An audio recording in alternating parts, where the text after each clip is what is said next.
Yon, ito na naman tayo mga kababayan. Pero bago tayo magpatuloy sa ating pag-uusapan, babati muna ako ng magandang hapon sa ating mga subscribers dyan. Sa aking mga viewers, maraming salamat sa inyong suporta. Shoutout sa inyong lahat. Yun ang ano, ito na, tuloy na tayo kagad sa ating pag-uusapan. Wala nang patumpik-tumpik ito. Ito'y tungkol pa rin kay Epipanyo Labrador, ang vlogger na nagtapang-tapangan. Ngunit ang katotohanan ay supot naman. Ito na mga kababayan, hindi talaga tumitigil ito sa pagbanat sa Iglesia ni Cristo. Akala ko ba noong isang araw tumigil na ito? Kaya mga kababayan, hindi din natin titigilan ito hanggat hindi ito magmamakaawa sa Iglesia ni Cristo. Pero inamin niya na talagang mabigat daw kalabanin itong Iglesia ni Cristo. Nagpapalakas na ng loob itong taong ito. Alam ko sa kanyang kaloob-looban na takot na ito sa Iglesia ni Cristo. Kaya nga hindi niya matanggal-tanggal yung kanyang face mask at hindi rin siya makabili ng bagong face mask mga kababayan. Talagang pabalik-balik naman yung kanyang face mask. May mga nagko-komento pa nga dito na sana palitan niya na muna itong kanyang gamit na face mask kasi nga ang baho na daw niyan sa sobrang tagalan niyang ginagamit. Baka daw may brief siya na luma dyan. Yan daw muna ang gamitin niya. Kasi ang sagwa ng mga kababayan, napakaraming nagkukomento na itong si Epipanyo Labrador, talagang hindi pagpalit, hindi siya makabili ng face mask dahil nga sa sobrang takot nito. Nagtatago ito sa kanyang lungga. Di natin alam kung saan gubat ito nagtatago. Baka kasama nito si Tarzan. Kasi nga ayaw talagang lumabas, ayaw talaga bumili ng bagong face mask. Tapos laging nagyayabang na may mga natatanggap siya na tulong, abuloy mula sa kanyang mga tangang subscriber.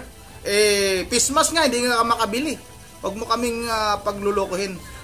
Mamaya sa isa nating gagawing reaction video, mayroon tayong ipapakita doon na mayroon na naman siyang pinagyayabang na may nagbigay na naman sa kanya ng limpak-limpak na pera mga kababayan. Nanguhut-hut, kung totoo man yan, nanguhut-hut ito sa kanyang mga subscribers. Ito yung pinaka kurakot na vlogger na nakilala ko mga kababayan. Grabe ito, sobrang tindi nito. At ito pa mga kababayan, yung kasinungalingan nitong si Epipanyo Labrador o sa totoong buhay, Richard Palacio, ay hindi makakalusot sa atin yan.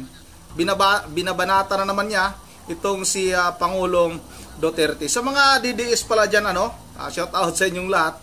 Tayo ay isang DDS din naman noon pa. Matagal na tayong sumusuporta kay Pangulong Duterte dahil hindi naman tayo bangag. Hindi tayo katulad sa isang tukmol na ito, sa isang hindot na ito na nagtapang-tapangan ang lakas ng loob na magmura.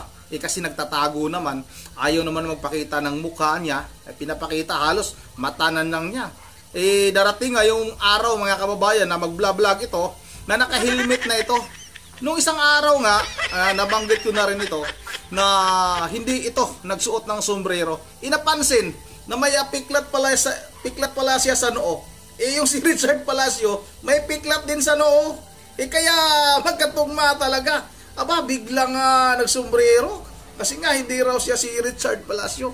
Pero pag galit na siya, inaamin din niya na bakit daw siya kakasuhan sa halagang 2.5 na kanyang ninakaw. Hindi lang daw 2.5 ang ninakaw mo, boy. Malaking halaga daw ng pera. 2.5 daw bawat isang estudyante mo. Ilang estudyante mo? Kasi nga mga kababayan, isa daw itong instructor sa martial arts. Magaling daw ito. Gumaganon daw ito. Magaling daw itong umilag. Kaya magaling magtago kasi magaling umilag. Balik tayo sa kasinungalingan nitong si Epipanyo Labrador. Talagang talagang wagas ito pag nagsisinungaling mga kababayan. Kaya hindi siya lulusot sa atin. Hindi tayo katulad ng kanyang mga subscriber na mga uto-uto. Mga gamunggo din yung utak. Tingnan nyo mga kababayan. Sinabi niya na itong si Pangulong Duterte, sinisiraan daw itong si Bangag Junior mga kababayan. Dito natin makikita na walang paninira na ginawa ni Pangulong Duterte kay Pangulong Marcos Jr. Dahil mismong kapatid niya na ang nagpapatunay na may blankong items. Hindi po nagsisinungaling ang ating ebidensya, hindi katulad ditong tukmul, itong kumag na ito na napakalakas magmura, mga kababayan. Tapos duwag naman, napuno na nga ng laway yung kanyang pismas. Nakikita niyo yung kanyang butas na dalawa rito, may tumutulo na laway dito sa gilid. Yung ko ba kung nag-aahit pa itong tukmul na ito? Nakakabili pa kayo ng bleed itong tukmul na ito. Pag tinitingnan ko yung mukha niya, naaawa ako eh. Dahil nga hindi na siya makapagpalit ng pismas, tapos ang yabang-yabang pang magsalita, ang lakas magmura. Tapos yung pinagmumura niya, yun pa yung mga kinikilala, yung mga tinitingala sa ating bansa. Yun pa yung kanyang pinagmumura. Ito na mga kababayan ha. Huwag na natin itong patagalin. Iubuko natin itong tukmul na ito. Ito na. Sabay-sabay natin itong panoorin. Kababayan, at alam niyo ba? Ako pinatutuwa sapagkat sa kabila po lang lahat ng paninira po ng malademonyong reliyon ng Iglesia ni Manalo na Diablo, mas lalo pong tumitindi at dumarami po ang supporters at kasama at kaisa natin dito sa ating programa. Alam niyo, sa totoo lang, napakabigat po talagang kalabanin ang Iglesia ng Diablo. Dahil Diablo yan eh. 'Di ba? Napakabigat, lalong-lalo na't meron silang mga armas, may pera sila, may impluwensya sila, lahat na sa kanila na. Makapangyarihan sila dito sa mundo, makapangyarihan sila dito sa ating bansa. Pero ganoon pa man, salamat sapagkat sa kabila ng kanilang pananakot sa akin, sa kabila ng kanilang mga ginagawa, patuloy po tayong lumalakas sa pamamagitan po ng mga panalangin po ng ating mga kababayan. Akala po kasi nila, pag ginawa nila yung mga paninira nila sa akin, tayo po ay hihinto na, tayo po ay titigil na, tayo po ay matatakot sa kanila. Hindi po. Ibahin niyo po si Epifanio Labrador. At kahit anong paninira pa ninyo, kahit ano pang gawin ninyo, hindi po titigil si Epifanio Labrador. Sapagkat alam ko na mas maraming Pilipino ang sang-ayon sa sinasabi ko na ang reliyon ni Iglesia ng Diablo na pinamumunuan ni Eduardo Manalo ay isang kulto. At kahit sinong tanungin ninyo, mapapari man, pastor man, ibang ministro man, isa lang pong sasabihin nila. At kahit sa Google, masasearch niyo po yan. Isang kulto po ang reliyon na to. Makikita niyo naman at marami pong natatauhan. Marami pong naniniwala. Bakit po? Mismo po doon sa message po. Doon po sa mga message na ikino-comment po ng mga iglesia ni Manalo. Kaya nagulat. Maraming natuwa. At sa pamamagitan ng ating pagbati ko sa kanila ay lumitaw ang katotohanan. Doon pa lang sa mga nila, message pa lang nila, sa kanila pa lang mga pagbabanta, sa kanilang pag-aano pa lang, talagang mababasa mo na malademonyo. No? Marami po sa mga kababayan namin na nagsabi sa akin, nababasa nila yung mga comment ng iglesia ni Manalo na malademonyo talaga. Talagang masasabi nila, marami po nagsabi na kami man ay natauhan at nakita namin yung kanilang mga message para sa iyo. Talagang masasabi mong malayo sa kanilang sinasabi yung kanilang mga ginagawa at mga, alam nyo na at iba pa, iglesia daw ni Kristo. Ginagamit pa yung ating mahal na Panginoong Hesukristo, pero mga iglesia pala ng Diablo. Biro mo, para lamang masira po tayo kung ano-ano nang ginawa. Kesyo wanted daw ako, kesyo tinadtad na daw ako, kesyo may kaso daw ako na ano ba yun, na qualified tip, na walang piyansa. Eh di wow. Eh di wow. Nung nakarang araw lang kakukuha ko lang ng ano ko ng passport ko Saan patingin nga? Di ba? Patingin. Makakakuha ka ba ng passport? Makakakuha ka ba ng ano? Anak naman ng teteng. Tinawagan ko, tsuhin ko. Nasa NBI, hindi naman po sa pag-ano. May tsuhin ako na nasa NBI. Pina-verify ko. Wala.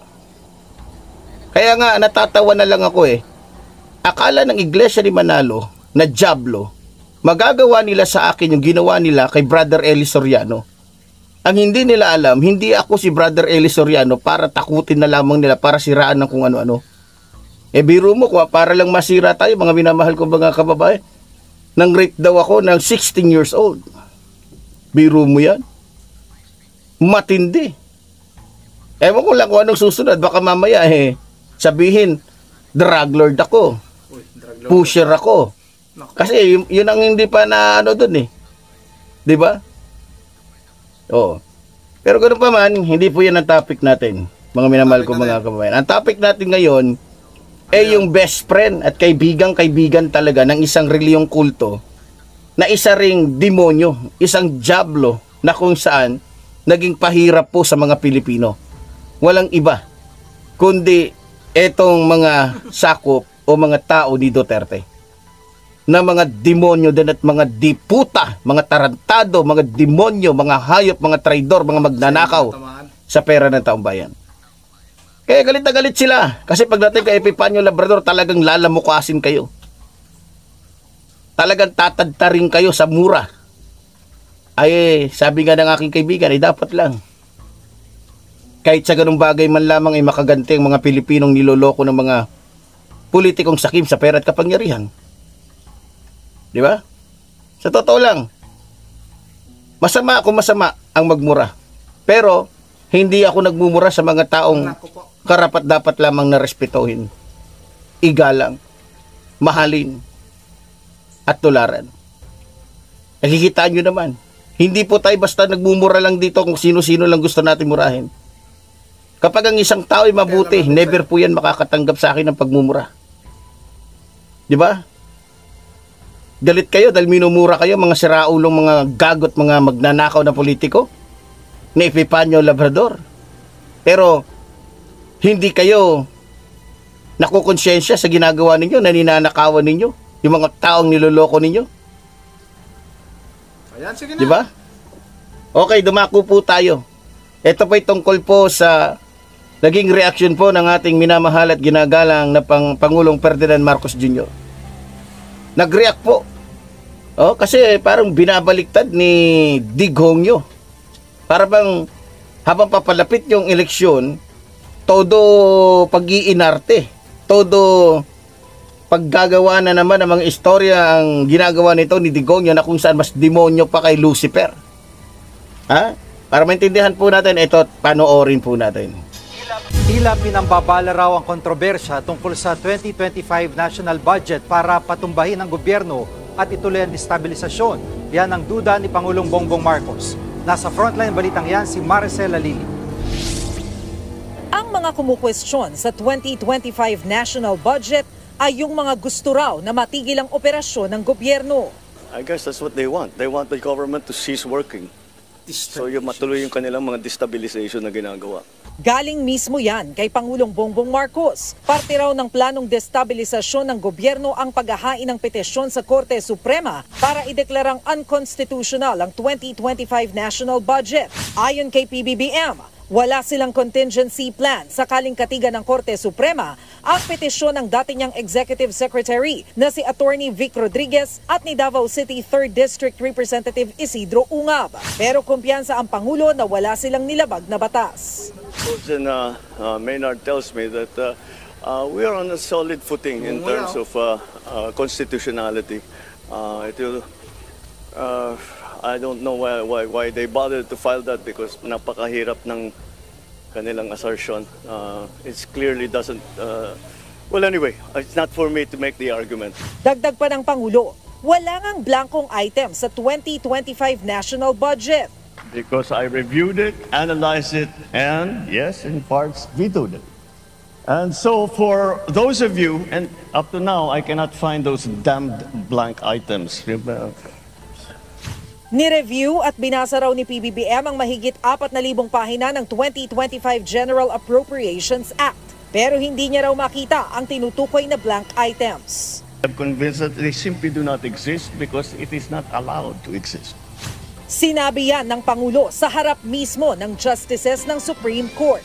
Matatandaan na nabanggit ni PBBM noon na nagsisinungaling si dating Pangulong Rodrigo Duterte matapos niyang sabihing invalid ang 2025 budget dahil sa umano'y blankong item. So yun mga minamahal ko mga kababayan, pasensya na po kayo.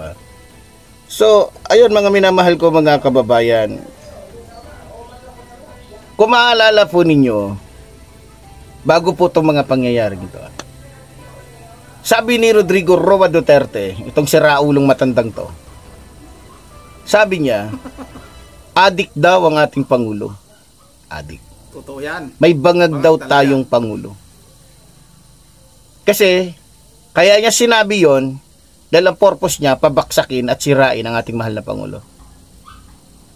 Kasi gusto niya na yung anak niya ang pumalit sa ating mahal na Pangulo.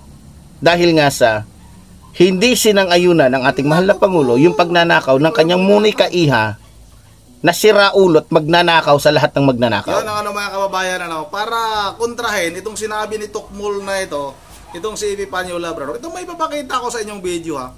Mismong si Senador Amy Marcos ang nagkumpirma, kino-confirm nitong si Senadora Amy Marcos na may blankong items talaga. Kaya ikaw Labrador, huwag mong paikutin yung mga subscribers mo. Huwag mong gawan ng kasinungalingan. Kasi pag sisinungalingan ginagawa mo, hindi ka nga makakalusot sa akin. Hindi ka makakalusot yung mga kasinungalingan mo. Naku, magtago ka lalo sa mga ginagawa mong kasinungalingan mo.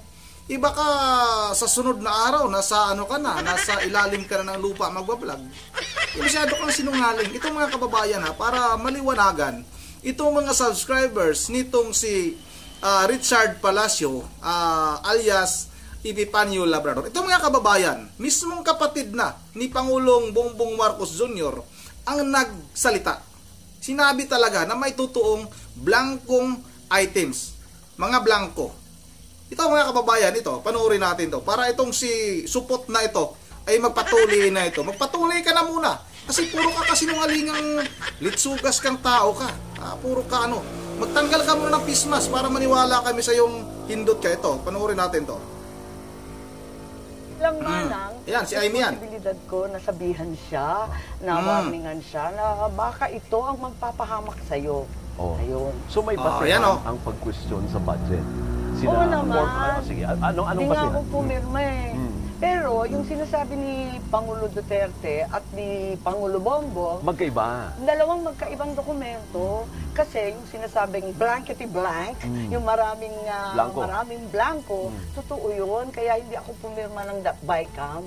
Kasi walang laman nakakatakot. The amount of open parenthesis, blanco, close parenthesis, ilang pahina yun. So hindi obra sa'yo na aayusin? Sabi ni Kimbo, aayusin ng mga technical experts daw. Aray ko. So hindi obra sa'yo yun? Hindi pwede yan. Alam niyo yung pinakamalaki, pinakadakilang kapangyarihan ng budget at ay nasa Kongreso at Senado. Hawak yan ng hindi ng Pangulo. It's the power of the purse that belongs entirely to the legislature. Kung mga technical at kung sino-sino ang magpipilin the blank, nakaka-nervous yata yun. Huwag tayong papayag. At saka hindi naman technical. Isipin nyo, ilang trilyon yon 1.3 trillion sa DPWH budget. One line lang ang paliwanag. Various infrastructure projects. Ang tanong, sino si VIP? VIP lang ang nakasulat So, ang sinasabi itago ninyo, natin sa pangalan ng, di ba? Sino? Sige, Ewan, pangalanan mo. di ko alam. Pangalanan Bakit mo. VIP? Kasi wala nga nakalista 1.3 trillion. Walang listahan. Sino nga may pakana Tama nun? ba yun? Hindi ko alam. Basta dumating na lang sa amin na ganun. So ang sinasabi mo ay labas dito ang presidente. Palagay Walang ko. problema ang presidente. Ang may problema dito ay yung lehislatura. The House and the Senate leaders. Hindi ko alam kasi yun nga, nung pinapunta kami sa BICAM, napunta akong minsan. 1 minute lang, nag-picture lang. Ganun lang, tapos na? Oo, tapos na. Di nag-alisan na kami. Sabi ko, ano ba yun? Picture. Hindi, bibigay sa'yo. Di tanong na ako ng tanong kasi pina-follow up ko yung mga flood control. Di ba, yun kasagsagan yun ng 6 na bagyo. Inaasahan niya ng tao. Nasaan na? Naku, wala. Naku, talaga nervous ako. So, sabi ko, diisan tayo. Hindi ko mapipirmahan yung mga blanco-blanco na yan. Ngayon, maski ang Pangulo na may problema, yung flagship projects niya, tinanggal. Hindi na pondohan, miski yung mga flood control, yung mga tulay, yung mga public transport, lahat na inaasam-asam ng ating bayan, ng ating tao, ay hindi na isasatupad at tinanggal para sa mga kalokohang mga, kung anik-anik na lang. So agree ka na ito ang most corrupt budget in history? Is Well, that an appropriate word term ba yun? Well, wala naman ako dito nung dekada 30 at Commonwealth at yung mga nakalipas. Pero sa panahon ko, ito na siguro yung pinakamalala. Kasi At puta sa lahat ng puta. Ay di yun, ginawa niya ng kwento, kesyo ganito daw. Ginamit pa niya si Gonzales, yung kalbong demonyo na walang sungay. Ha? Ginamit niya si Gonzales. Ano nangyari? Wala. Bagamat sinabing meron daw record ang ating mahal na Pangulo na ganito, ganyan. Walang nangyari. Kasi hindi totoo. Ginawa lang nila yon para masira ang ating mahal na Pangulo. Yun ang mga kababayan, talagang sobrang sinungaling itong supot na si Epifanio Labrador. O sa totoong buhay, Richard Palacio. Mismong si Senador Amy Marcos na yung nagsabi na meron talaga. Kapatid ito ng ating Pangulo, tapos ikaw ang hindot ka na wala ka namang kaalam-alam sa mundo dahil yung hangin, yung utak mo ay napuno na ng hangin dahil sa pismas mo na yan. Palitan mo na kasi muna yan para matauhan ka at hindi ka magsisinungaling. Mismong si Senadora Amy Marcos na yung nagsasabi na mayroon talaga. At pinakakurap sa kasaysayan ng bansa ang 2025 budget, mga kababayan. At yung sinabi naman ito na hindi naman, wala namang napatunayan daw na itong si Pangulong Marcos Jr. ay bangag na gumagamit talaga ng pinagbabawal ng utot ng demonyo. Isa rin itong gumagamit ng utot ng demonyo, mga kababayan. Nabanggit yan na drug lord daw. Baka nga totoo itong nabibinta ito na pinagbabawal na gamot o gumagamit ito. Tingnan mo naman yung mata at saka yung mukha niya, tinatakpan niya lagi. Ay talagang mayroon niyang kinakatatakutan ay talagang magpakita ng mukha yan. Kasi nga talagang totoo yan na wanted yan, mga kababayan. Kasi kung hindi wanted yan, matagal na napapakita ng mukha yan. Bakit tayo? Wala tayong ginagawang masama. Wala tayong mga krimen ng mga nakaraan. Nagpapakita tayo ng mukha. Tumutulig sa tayo rin ng mga politiko. Pero hindi tayo minsan nagtatakip ng mukha. Hindi tayo ganito kayabang na masyado namang mayabang pero sobrang duwag naman. Hindi nga makapagpatuloy yan Maniwala kayo sa akin. Sobrang yabang yan. At yung sinasabi niya, wala naman yung katotohanan na itong si Pangulong Marcos Jr. ay bangag. Bakit ayaw niyang pumasa sa drug test, sa hair follicle test? Marami na naghamon sa kanya. Hinahamon ulit siya ni Atty. Vic Rodriguez. Anong sagot ni Pangulong Bongbong Marcos? Bakit ito gagawin niyan? Di ba? Ikaw bangag ka rin. Katulad ka rin ng sinasabi mong kunwari ka na kagrupo ka ng mga bangag. Huwag kang magkunwari, Epifanio, dahil hindi ka kagrupo nun. Nagpapalakas ka lang ng loob. Mayabang ka lang talaga. Hindi ka naman talaga kilala. Pati Iglesia ni Cristo, binabanatan mo, sabi mo pa, binabaliktad mo pa yung sitwasyon. Ikaw yung sinisiraan, ikaw yung tinatakot, ikaw yung pinagbibintangan kung ano-ano. Ikaw nga yung unang nagbanggit ng Iglesia ni Cristo. Ano bang pakialam sa'yo ng Iglesia ni Cristo? Kilala ka ba? Isa kang supot na vlogger. Huwag mo kong paglulukuhin. Huwag mo kong pagyayabangan. 20,000 bawat ulo ng vlogger. Yabang mo lang yan. Irgan lang katapat mong hindot ka. Yun ang mga kababayan, bago tayo magtatapos ay sa mga DDS pala, kayo nang bahala sa taong ito. Talagang sobrang yabang nito. Sinisira niya yung pamilyang Duterte.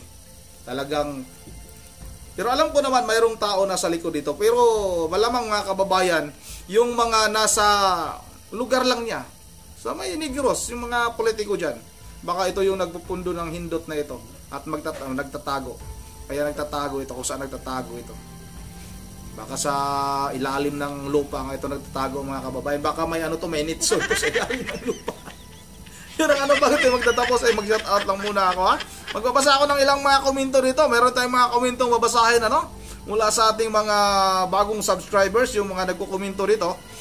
Shout out kay Florencial Leonor. Opo nga, magaling kumahol. Magaling ka daw kumahol, sabi ni Florencial Leonor. Sabi naman ni Elvis Pellegrino, huwag nyo pansinin na nakatakip na nga mukha dahil takot. Yan, tama talaga. Itong takot talaga ito. Kasi kung matapang ito, nakang titing ka, nagtatanggal ka ng face mask, huwag mo kong paglulukuhin. Shout out na rin kay Matthew Espinas.